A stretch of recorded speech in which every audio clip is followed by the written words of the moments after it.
আজকে আমি অফিস থেকে নাচতে নাচতে বেরোচ্ছিলাম, কারণ কালকে হচ্ছে আমার অফ ডে। তো আজকে আমি অফের দিনকে একদম তাড়াতাড়ি স্নান করে রেডি হয়ে গেছি, দেন ব্রেকফাস্ট করে নিচ্ছি চা আর ব্রেড। তারপর আর কি তোমাদের দেখিয়ে দেখিয়ে আমি চা আর ব্রেডটা খেয়ে নিলাম। আর হ্যাঁ, ভালোই লাগছিলো খেতে। আমি সচরাচর চা খাই না, বাট আজকে খাচ্ছি। তারপর চলে এলাম পুচকের সাথে খেলা করতে। এমনিতে আজকে খুব মজা পেয়েছে আমি বাড়ি আছি বলে। তারপর চলে এলাম আমি টুকটুক করে। মা যে রান্না করছিল, মানে তরকারি বসেছিল, এই তরকারিটা দেখতে আর একটু নেড়ে চেড়ে দিতে। তো আমি একদম ক্যামেরা হাতে চলে যাই, যেমন রোজই যাই ওদের জন্য ভিডিও করতে।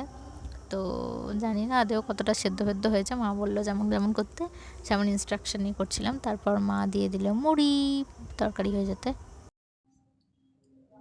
এই যে আমি এই ঘরে ঘুমোচ্ছিলাম। ছুটির দিনটা কি তাড়াতাড়ি কেটে যায়, ভালো লাগে না। আমার কালকে থেকে যেতে হবে, তো চলো কি আর করবো। সন্ধ্যাবেলা নাগেটস নিয়ে বসে পড়ি। তো চলো আবার দেখা হবে নেক্সট ভিডিওতে। ততক্ষণের জন্য টাটা।